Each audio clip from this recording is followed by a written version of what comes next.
Thank you, and I am not going to do, the PowerPoint's mostly just as a reference thing. I'm going to actually get you involved this morning. And I have to tell little war stories. That's what happens when you get retired teachers. The very first year I taught, I was the science teacher at Elgin High School, so we get to teach all the science. Of course, I'm a biology major, and I know lots of biology. And I'm standing there lecturing and writing stuff on the board, and it's 1 o'clock in the afternoon, and you get 24 sophomores in a room that's only suitable for about 16, 17 kids. They're packed in there, and I could just see them going, oh, this is not going really well. I'm not going to last real long in this profession if this is how it's going to happen. I better change my tactics. So I started trying to find things that would get them more involved. Frankly, why would you need to learn the parts of the clam just because it's in the book? That's what I was teaching. They could have cared less. It would have been fun to go out and get some clams out of the river and see if you could get them open. That's what you want to do. And then the second experience that really played into how I developed my teaching was when I taught at Guide Rock, another one of those places where you teach all the sciences, and I was teaching physics. I had some really bright kids in there, and we were doing density and buoyancy, and they just couldn't get it. In fact, I did all these lessons. We did labs, we did practice problems, we did questions where they could actually test the answers to the questions, gave them the exam after the unit, and they didn't do very well. In fact, one father was a little upset because his son was a straight A student and he didn't pass the test. He came in and told the principal, "You got to fire the science people." Well, I have kept in contact with that student. He has a PhD in organic chemistry and he's worked for a chemical manufacturer for years and years. And he said, "I still do not understand density and buoyancy. It does not make sense to me." And the next year, I was introduced to the idea of misconceptions. Students come in with experiences, and that's how they explain the world. And until you help them confront those experiences with new information, and so they can try to play, okay, this is what I think, this is what the teacher says, or the book says, or whatever. Okay, now, where's the connection in between these two? And that's the job as a teacher to do that. And then I taught for 7.5 years on the Rosebud Reservation at Tribal College. And the first year I taught was a sabbatical semester, and I was teaching science methods, and paired up with elementary science or math methods. And the math methods person was one of the best teachers I have ever seen in my entire life. She was very patient with me, and she said, "You need to look at your audience. You don't have 20, 21-year-old students that have never been out in the world. You've got 50, 55-year-old, 35-year-old, 40-year-old. These are all non-traditional students. They have lots of experiences. Use those experiences to make connections with them. Then they'll maybe want to learn what you have." So those three pieces of things have led me to what I'm going to have you do today. I'm going to start out with my famous water demonstration. All right. How many of you will plead guilty to buying one of these now and then and drinking them? Not very often. Well, I can see the price this one cost me. I wouldn't be doing it very often either. It's cheaper than it is in the airport, though. Now, how many of you take your water to work or have on your desk something like this? And I look in here and I see this is going to be a good audience because a lot of you have your water or your coffee in a recyclable or reusable container. And you're not going to be throwing this in the trash. Now, I'd like you to work with the people in your area as you do this today. So you're going to have to talk to each other. And I'm sure you know each other. This is one of the drawbacks of doing this kind of thing. I would really like to go and interact and know who you are. But you don't know each other, spend some time finding out who the people are you're sitting next to and talking to them. But what I would like you to do is come up with one benefit for using bottled water and one drawback for it in each group. Now I'm going to have you feed me the stuff. I'm going to type in a few ideas. I'm a pretty good speller, but I'm not a very good typer here. So I'm going to go clear back in the back corner. Give me a benefit of using a water bottle. Convenient.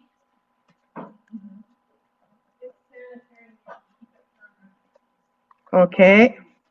Whoops. You want me to type it in there while you're talking? Hey, that would be great. Okay. Convenient.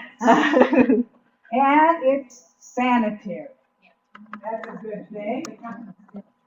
Okay, it won't spill. You can refill it when you're done using the water that's in there. Oh, you could actually reuse it again.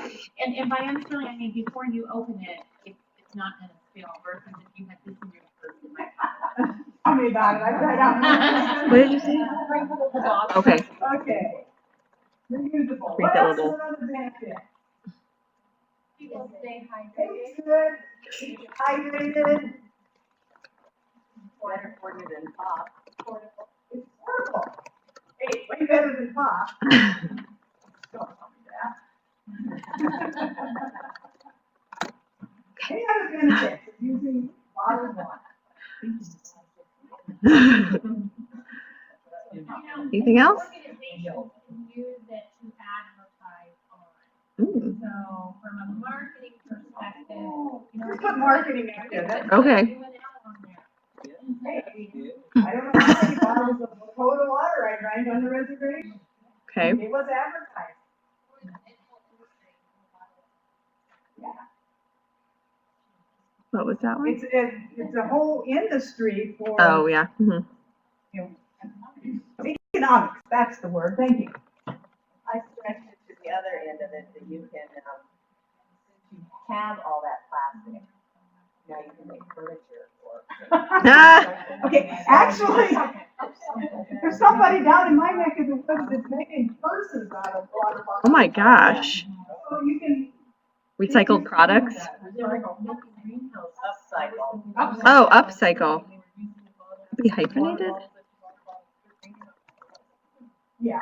That would be good. I mean, I Like think that? future ones are Okay. cool. And my silly point that my niece always points at is that if you buy Evian, really you're naive because if you sell it backwards. Oh. If we're gonna go that deep into it, maybe it's like a status thing. Like, I'm Oh, drinking status? Tonic and you're drinking this Oh. knockoff Walmart. Purifying, you're drinking purifying.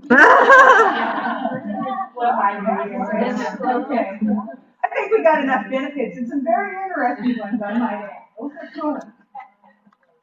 Now, what are the drawbacks to using bottled water? It's wasteful. Wasteful, cost, Chemicals in the plastic you're in. okay, the chemicals, the PET is not good for you. Filling up our landfills with plastic. Okay, landfill filled up, or that's what you meant by wasteful too, okay. Oh, cost. No fluoride. Somebody's been reading their literature. There's no Ah. fluoride in bottled Some water. people think no fluoride is a benefit. Yeah, I know. Yeah. I'm really devil's advocate on that. You don't know if it's any healthier than your tap water, because sometimes it's not. I think Okay. it's a better How do you- Not product than necessarily it's not. healthier, it could be just tap water. No minerals. You don't know if there's safe handling practices involved in that product. Okay, about how, what the. Regulation? The regulation for production. Okay. I didn't do it.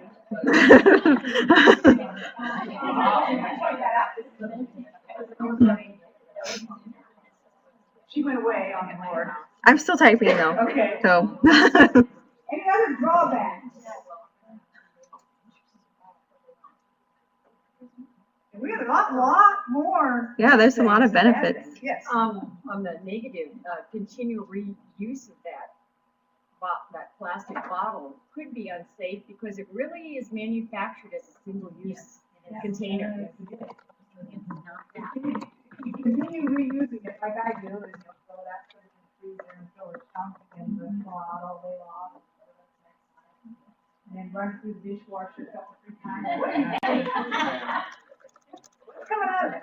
I don't know if this is the same as being wasteful, but like, as far as like using of resources, and like oil or whatever goes into the production of plastic. Okay, the oil cost in producing plastic, that is a drawback. It's only convenient if it's available. I mean, it's all water you ever drink. It's not always available. Okay, Whereas what usually can get a license. in this country, we can usually find water. May not be what you exactly want. In some countries, I'm sure right now in the Philippines, a lot of people would be very happy to have any kind of water.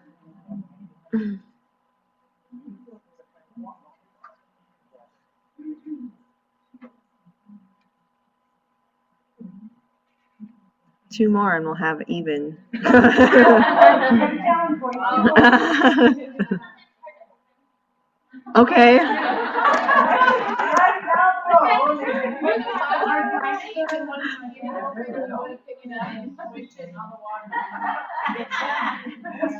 It's very true. And once you get all the water out there and you start sucking the air into the plastic. Now it's even.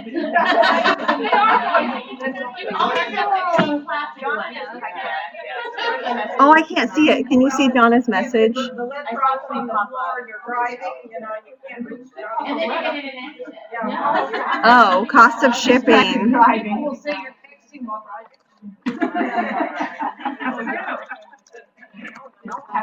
So Donna typed into the chat box, cost of shipping bottles across the country. Oh, okay. Nice job, Donna. We got people coming in, all right. Okay. I'm not used to this high-tech stuff. You know, normally when I do this, I have big Post-it sheets on the wall and people write on them and you can look at it from that. We're paperless this week. That's what they told me. So I left my Post-it sheets at home. Okay, now we have an even list. Okay, stop. Because it's even, it's nice like that. Okay, now, what I've done is gotten your input and your experiences, and they're good. I was impressed. I was expecting about 5 or 6 in each list. This is fantastic. Now we'll go back to your PowerPoint. okay. I will Since do you're that. my wonderful technology. Sure. I will do that. Okay.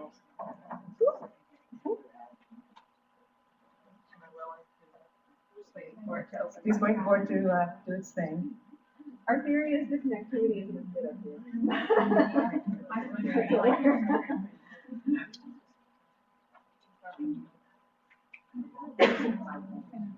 Right. The purpose of this presentation, okay, you know, I'm an educator, and I learned from a friend of mine that I used to help coach junior high volleyball. She said, they're more apt to do what you ask them if you know why. So the purposes today is what makes this model that I'm preaching about for learning, makes it effective for learning important ideas. What does the model look like from the facilitator's point of view? That's you. And then how do I plan? This doesn't just happen. I just don't come in and zing. In fact, last year when I planned for Julie's little group, it took me about a week to actually get all organized and put together to meet their particular needs. Now that I've done it once, this has been taking quite so long. I thought about it for quite a while, trying to figure out how was I going to communicate the same ideas to a much larger group. This is not the way I teach, but I'm trying to make it as interactive as I can. Yes. Is this the one where, I remember way back where that often a group together will know most of the answers, they'll have more ownership, and you will have a list of things that you do want to get across, so it's not just all the group only, but you as the expert are still in the room, but you kind of wait till everybody's input, and then you may go, and these are some things I hadn't thought about, but here are just some other things also that will sometimes come up, and then you just fill in the extra 2 or 3 or whatever, but the group has got the rest of the input, plus there's just more interactivity. And Liz introduced a little bit of a competition there. You did. And the students do like that. And also in a large group, even if you're doing this with a group out in your area, this is a way for the people to know each other, and it's not really as threatening when this table is sharing an idea. Well, you can't just say, well, that was a stupid idea. That's a lot of times in a group when you are teaching, if you call on a student and then they're reluctant to even answer, or you're not even sure, okay, that's really not quite what I was thinking about. What do you do with that? Or if you put them in small groups and just let them have a dialogue, and you just take every answer, whatever came up with up on the board. Now we're going to see, this is what I've gleaned from the various pieces of research out there. Now, there is a international bottled water organization. So some of the information comes from them. And there's one called projectwater.org, which is sort of the other side of the thing. And there's Time Magazine, expert in all current events. And then the EPA. Gotta have the government. So, the International Bottled Water says, of course, it's a healthy beverage, no calories, it's safe, and reliable, consistent quality. I think we had those things on your list. Yeah. If I were technologically savvy, we'd have both going at the same time, but I'm not. Now, this is some interesting facts. In 2000, whoops. It came up on the screen. Why didn't it come?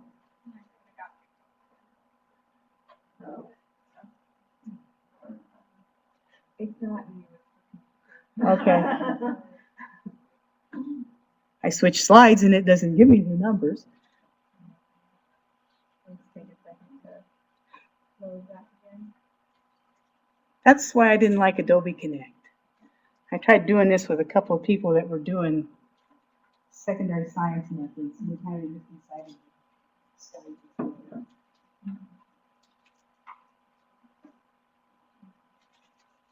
Usually we don't have this picture off of the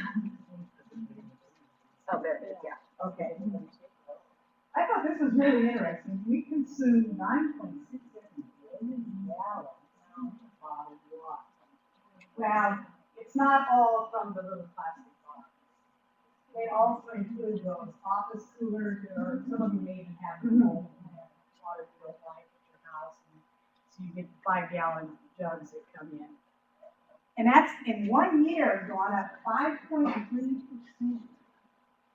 I'm not sure where they get their numbers from, but I assume they check with Coke and Pepsi and Evian and all those other places that do that. An average American drinks 30.8 gallons of bottled water. Well, somebody's doing way more than me. I'm lucky if I drink a gallon of bottled water a year.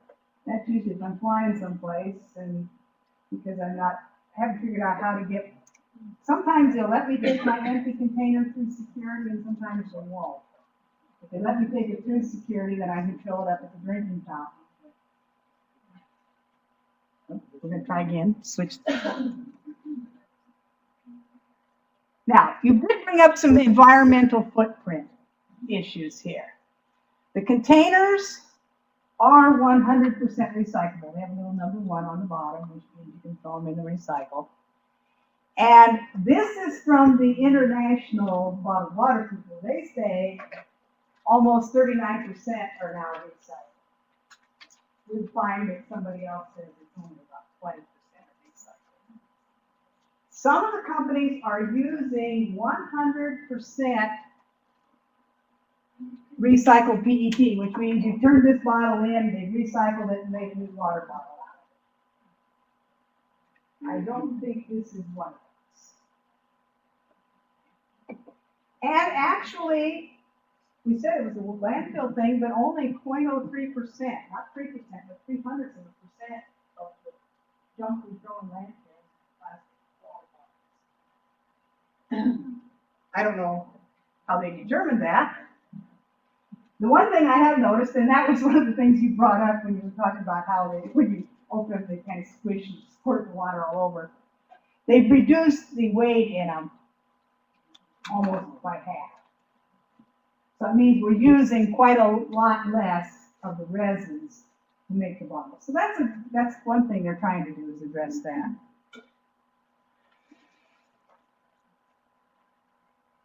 Now, here's some other things. And I had some kids do an experiment one time. They got very frustrated because they did plastic water bottle, actually soda bottle, and plastic garbage bag that we at the store. And they put them in and buried it at the beginning of the school year. Firmly convinced that some of it, and I mean, you could tell what it was at the end of the school year. They were sure that things would break down quicker than that. Now, this is from the other side. This is the Project Water organization. It says only 20% are recycled. The next 2 million tons of water bottles in landfills. Now, somebody brought up the fact that manufacturing, this is important. It does take about 1.5 million barrels of oil each year to manufacture the bottles. Now, I'm not sure if that's just water bottles or if that might not include soda bottles. That seems like a lot, but I think the same manufacturing process goes for both of them. And those factories need water as well. So this is a little over 1/2 liter. So it takes 1.5 liters of water to manufacture this 1/2 liter of water right here.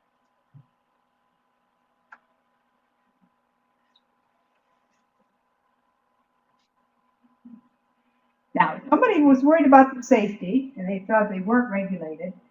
Actually, if you buy the Coke, the Pepsi, those are regulated by FDA. They even have the nutrition label on the back of it.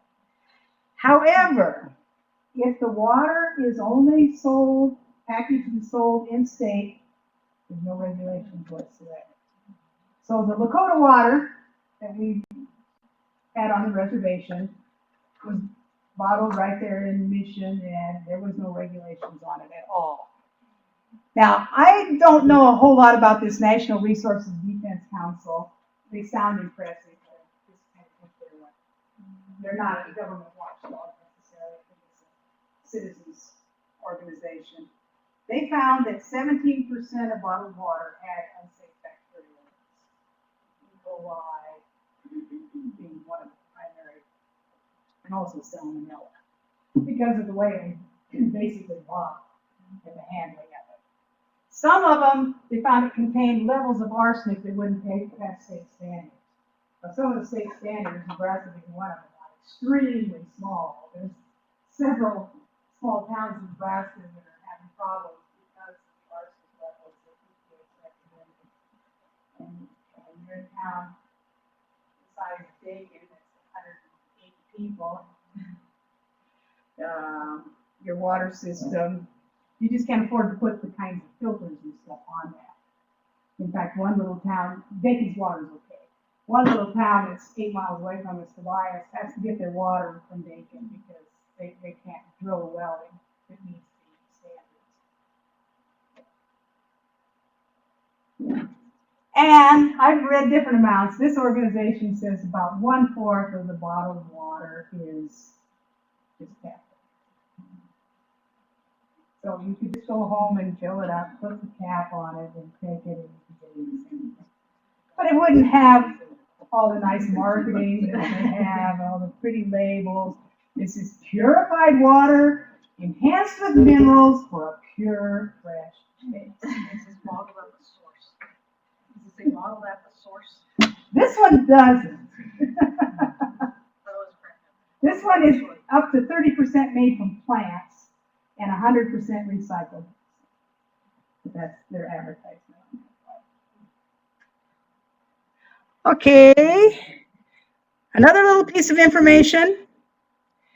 I think if you were buying this, we're talking more in the neighborhood of almost $20 a gallon. This is a $2 bottle of water. But even if you go buy it at the store, buy the, like Walmart, your 24-pack or your grocery store, sure fine, I heard somebody say that. You're still paying between $4 and $6 a gallon. And it's one of the things is, where did this water come from? Was this bottled in Nebraska? Is it going to go back into the Nebraska aquifer? It doesn't say where this one, just says the Coca-Cola Company. And it doesn't say where it was bottled. I don't know how to read. Sometimes there's numbers and you can tell maybe it was bottled in Nebraska, maybe not. Look, the Perrier water comes from Wisconsin. And they wanted to draw down a certain amount of the water to manufacture it there and bottle it there.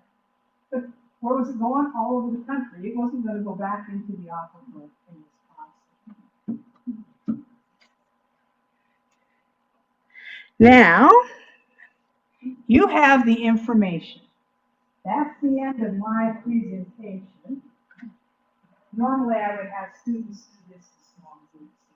You share what you have. But what your challenge is now to say, okay, I need a presentation from you on whether or not we're going to allow bottled water in our particular situation. Whether it's school, are you going to allow it in the community? You decide as your group what you want to do, and why or why not. Set the context. This fall, my sister and I rode the train from Williams, Arizona to the Grand Canyon. That train trip is 2 hours. You can't have, they don't sell bottled water or soda on the train. They do not sell bottled water or bottled soda at the train.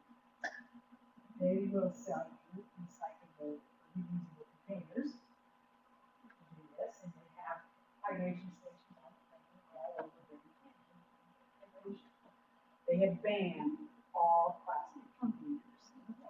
So now you with your group decide whether you want to ban them for your community, your school, your particular situation, and why or why not. I'll give you, normally I would give you probably 20 minutes, but I think we're going to cut this down to 35 or 6. And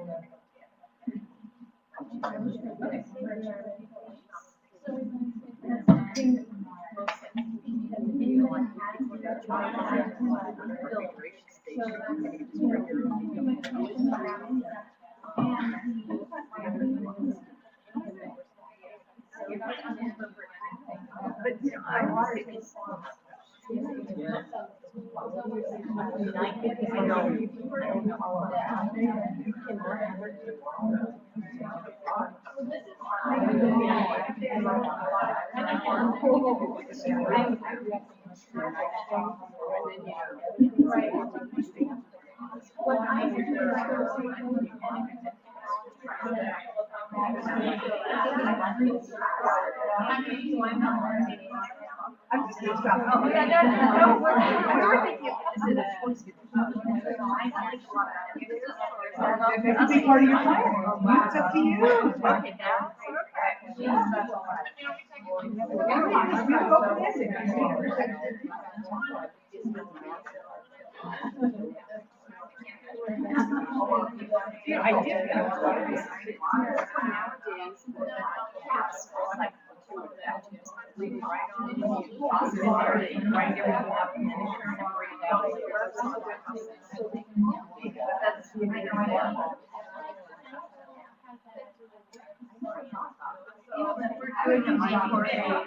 I need to know whatever the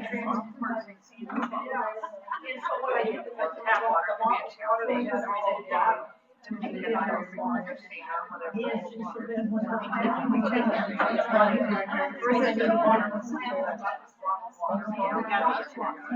mean, because I don't know if I want crosswalk in, I mean, so I try to push it here. I brought her refill the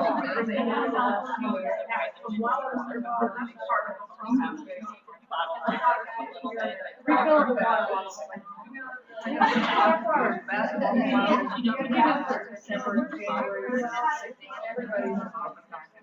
Yeah, exactly. And it's because school will allow them to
It's just one more thing that distracts your teacher.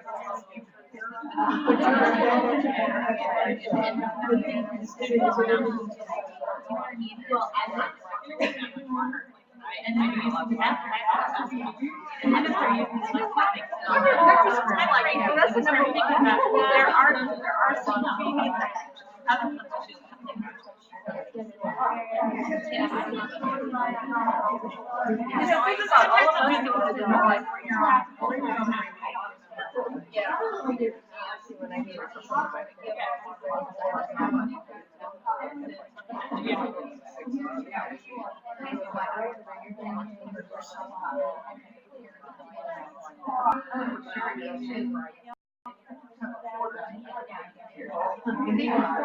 and maybe they want to get a water on their during this time of class, maybe using their iPad or whatever. Maybe it's only during reading time. They honestly don't even have 12 hours. Otherwise, I carry to me, it's a hassle. It's like coffee breaks. They internet recess is less, and we're seeing recess being way more from sixth graders as they get into sixth grade being out of school and fifth grade with sixth graders running off to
age that aren't necessarily negative, but that have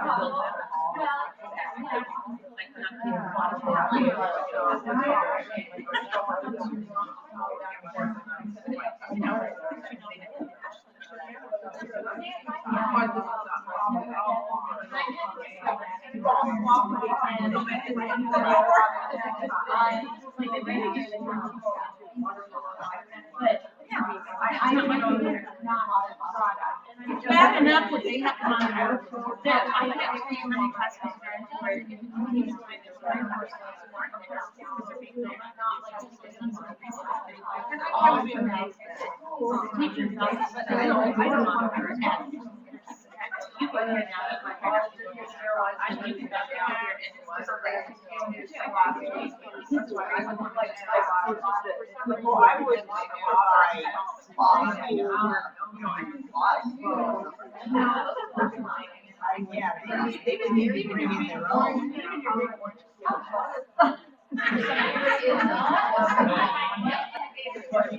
Okay, in the interest of time, because I know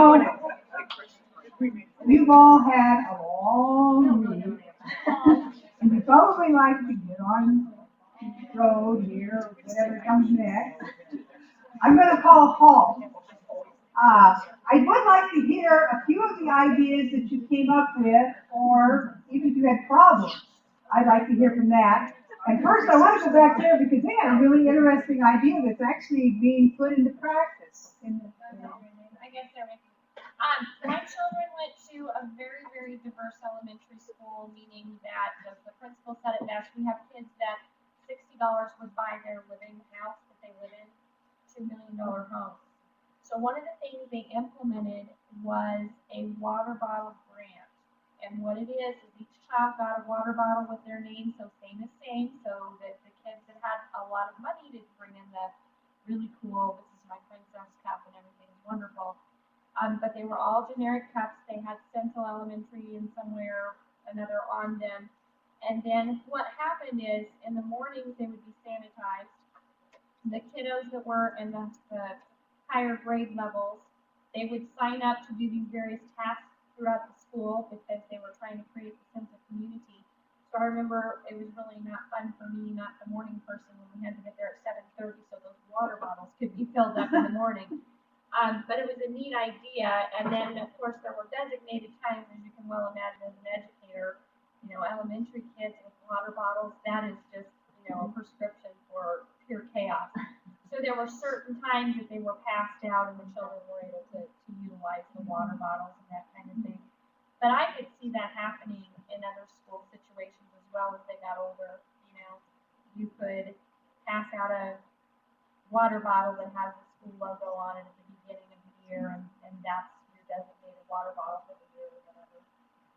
I thought that's a nice thing. The school, they took care of them and sanitized them. Right, So right, because as we all know, they go home and disappear into that one area where all my mismatched socks are at.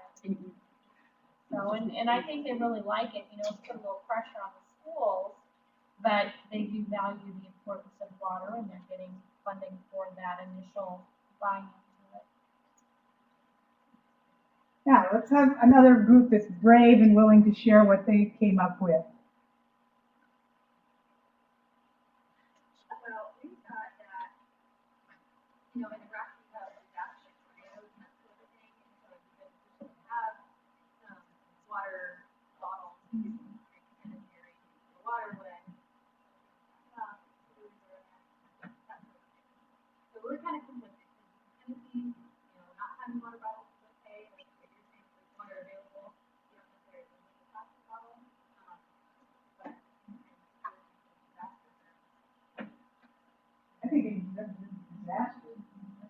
Because when I lived over at Northeast Iowa, we went to 2 months and the water was not fit to drink. So we had to have water bottles. I mean, like that, or a big truck would come in and fill up the containers.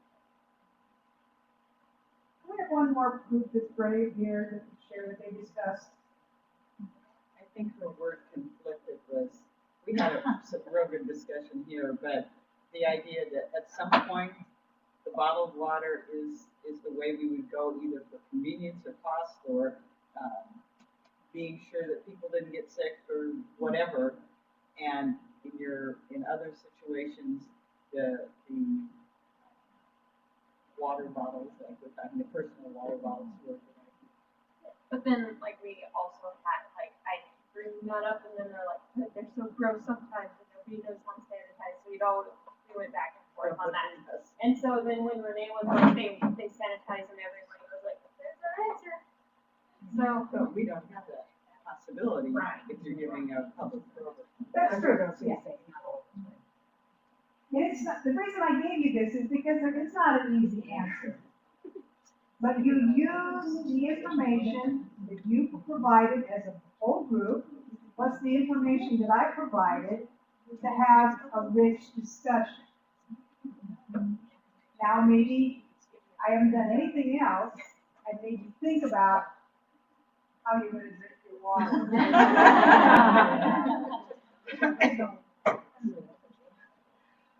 All right, little summary stuff here.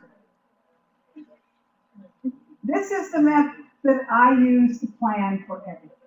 And I understand this is going to be up. You can get this planning model, and I can give you more information than you'll possibly ever want about 5D learning cycle. It actually, it's old enough that I had it when I took my secondary campus back in 1971. That's how long it's been around. It was a science one initially, but it makes really good sense for any kind of teaching. And I just need to stay up here and quit wandering. First part is engage. How did I engage you today? Critical thinking. You let us talk. Yeah. And the next part was Teamwork. the teamwork part. You explored, well, it's not very well, and you shared with each other the ideas. Did I knock any of them down? I took everything. Now, and when you really do this, when you get to the next part of the lesson, the explain part, then you compare what you all said to what I wanted to say. And in a real classroom situation, we would have talked this, okay, when I brought the points up, okay, I just said, well, this is something that was on the list. We would actually keep referring back and say, oh, this is what you said, this is what you said, this is what you said. So you're validating, and then pretty soon the students will say, but we didn't talk about this, you didn't find any information. Well, maybe I didn't do a good enough job. I didn't anticipate on your answers. You can find some of that. You put the burden back on them to help find and say, okay, well, maybe that wasn't a good idea. We'll cross it off. One of the things that somebody said, well, it's not regulated. Well, some water is regulated, some isn't. Now we know that from what the information that I was able to uncover. Then you use it in a new and a challenging situation. You don't just tell them about it and then you give them a test, right? No, now they have to use it. Otherwise, it's just going to be a wasted effort. It's just one of those things. You know, I've done my 50 minutes of science today. That's done. I'm gone. I've got my program. I got my stipend or whatever it was I came for. Got my cookies and iced tea. Now, the 50 is evaluate. Now, this is not really a linear model. It's a cycle. Evaluate goes all the way through. That's why I call it eavesdropping, but I'm evaluating. I'm listening to, oh, hey, I didn't know about that. I hadn't thought about that. Oh, they're making this connection. They're making that connection. Am I giving it a grade? No. I'm just looking and seeing how well the material is going through. And there's what it really is like. You're evaluating all the way through. You can enter and exit at different places depending on your purposes. I might write a learning cycle lesson plan and it lasts all week because we go in and out of the different parts of it.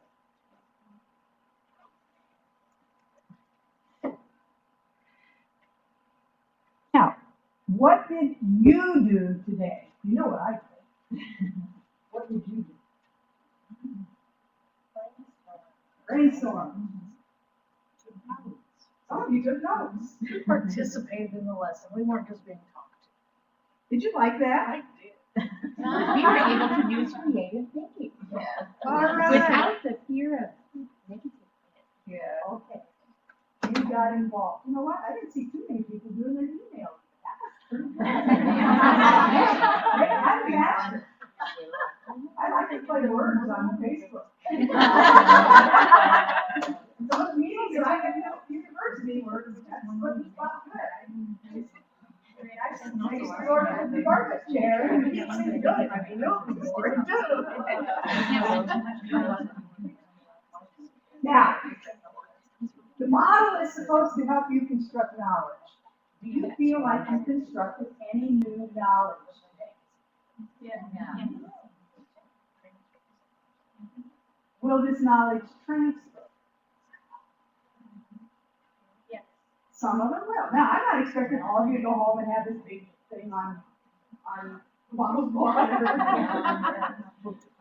But for somebody, I believe with you, the ladies that were telling me about using bottled water to get somebody to drink more water, kind of thing. And so there's a transfer. Some of you might think, oh, well, she said something about this. I may go home and try this. Maybe some of you will go back and suggest to your schools that they might want to do the water bottle thing and sterilize it. Now, this is where you get to put your 2 cents in and ask me questions. I know it's not an efficient way of teaching. I could have stood up here, I could have told you everything, been done in 20 minutes, out the door, you're gonna go grab coffee, visited with each other, caught up on what's going on. The other thing is, you get to have a lot of knowledge. But if you're doing this in your field, and I believe this is the food and nutrition people, I guess, I'm sure you have a lot of knowledge about that, so you can use this with your groups. But find out what they know about nutrition. There's an awful lot of old wives' tales out there that you need to uncover. You just assume they're there. Some of them may actually have some good knowledge. And do it in a non-threatening manner.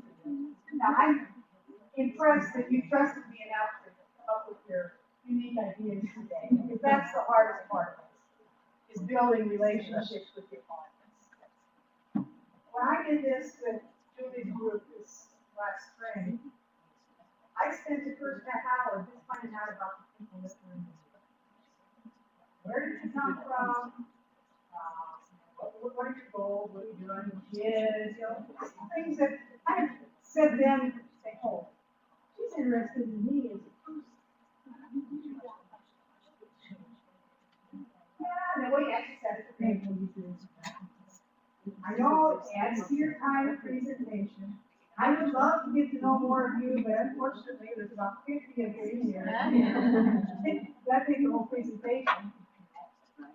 You know, one of my thoughts as I listened to this is I do a lot of, I don't know if it's exactly motivational kind of interview when I talk to a person, but, you know, in a WIC setting, for an example, you know, I get the reaction of, I have to see you again, and I've had people say that. I mean, how do you, so I'll say, you know, I know you're a busy mom, I'm a busy mom too, so what can I help you today with your nutrition? And then I somehow creatively try to slip something in so that you have met my little food. And if I do that, I may find that mom go through all of my Happy 7 lessons. They've learned wonderful things. I'm happy, they're happy, and there's been some transfer of learning. But if I just methodically, I know. I'll be the first one that says, it's really not so much about this as the learning right here. There's a ton of stuff I can share with you. That cookbook's one piece of the whole enchilada. I want you to have the whole wrap. And it takes a little bit of time, and just try to get to know just a little bit about it. Just like, where are you from? You look so familiar to me. Maybe you have. Okay.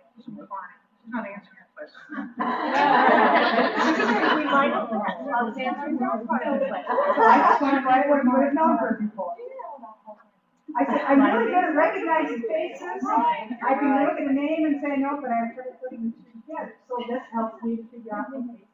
And that's kind of, and I'm a Nebraska geography nut, so I always love to say, if somebody can tell me some little tiny place, I've been there, I know what's there. That's one of my favorite things. You find me in town, and I'm, Jacinto, well, Jacinto.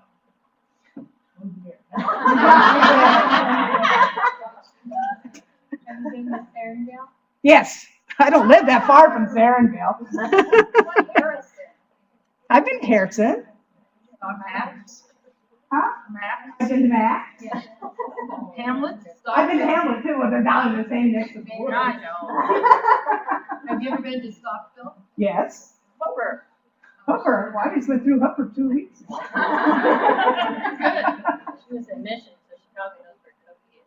I've been to Cody a few times. How about Steeple? Steeple? Eagle?